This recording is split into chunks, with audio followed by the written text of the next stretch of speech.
We started out 2025 in Myanmar at the Mandalay Jade market, probably the most exciting gem market in the world. This is a market where you can see everything. You can see rough Feicui, you can see cutting, and you can see trading going on both of the rough material and the finished material. The manufacturing and a lot of the market among the Burmese has stayed very similar to when I visited years ago, but the new element is the Chinese live streamer, and they have completely changed this market. Finer quality material usually comes to China for cutting, maybe through border towns like Ruli, but you can see a wide range of material in the Mandalay Jade market, from lower quality to commercial up to fine quality. While I don't find the manufacturing as sophisticated as that in China, there's plenty of material to satisfy both the rough market needs and to sell finished pieces to the Chinese by live streaming. While we see live streaming around the world, Sri Lanka, Vietnam, by the Chinese in various places, I never saw such intensity and so many right next to each other, and such a energy of transaction with the Burmese dealers as I did at the Mandalay Jade market. Well, you see a lot of tradition, like buying rough at night at the rough market. This new live streaming takes it a little technology like a phone, takes it to a whole new global level. In China, we visited the Ruli Jade market right at the border with Myanmar and saw the rough material that was coming across the border. A wide range of quality, but far more of the high quality and imperial green colors than we saw in the Mandalay market.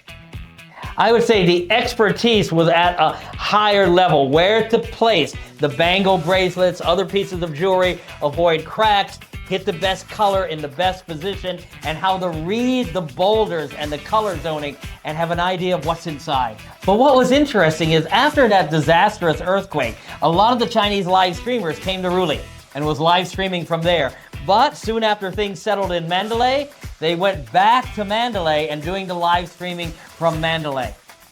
So in Ruli, you had more of a feel of that traditional Feicui market. In Mandalay, you had a feel of an explosion of technology. Now, on our way to Ruli, we stopped at the Kunming Jade and Gem Show. And at this show, you could see a wide variety and what was popular in selling in jadeite: imperial greens, vivid lavenders, bangle bracelets, color zoned, a variety of colors. So all of this material was available, plus a variety of different stones and carvings. The next field trip that we took regarding Feicui was to Guatemala. This had two main purposes. One, collect A-type samples, so we are 100% sure in the distinction between country of origin Guatemala and Myanmar. Two, to document the mining and production there, because there's a lot of rumors. If you don't go, you don't know. We also were able to meet a miner that handled a lot of the export for Guatemala.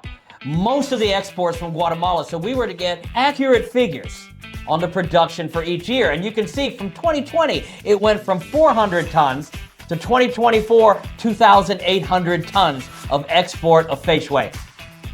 We were also able to get accurate figures for the percentages of color exported from Guatemala. Now, if you look at the main color, it's that famous almond blue, that typical blue color from Guatemala, which is 70%. And then you have black, which is 25%. Now, if we look at the production of green, and that's really where the overlap comes with Myanmar, that's just 5%. And the imperial green color, that's 5% of the green 5%.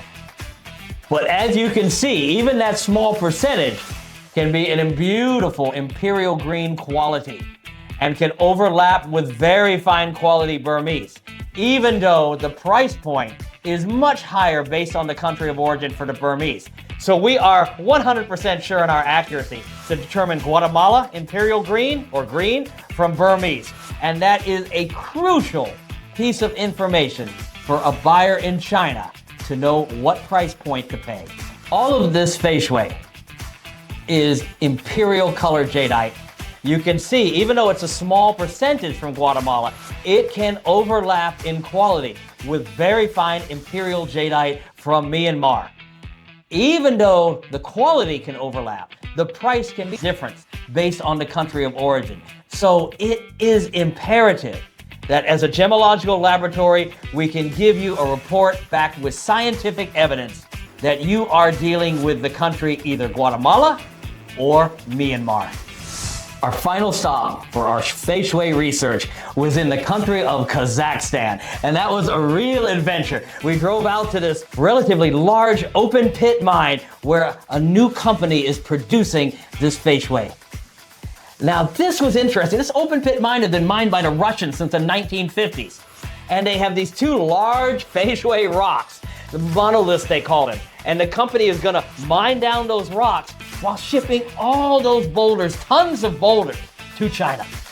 Now this mine can produce a large amount of Feicui, tons of material, but most of it is lower commercial quality, so you can have low price points, affordable bangle bracelets, cabochons, and so on for jewelry, and also a variety of household items in traditional styles and contemporary.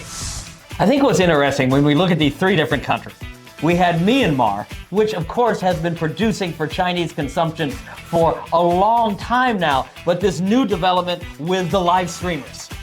Guatemala, which is a new producer today, but actually was producing over 2,000 years ago with the Olmecs and the Mayans, and has become known for that bluish material, the Olmec blue, and also some very fine top quality imperial green material.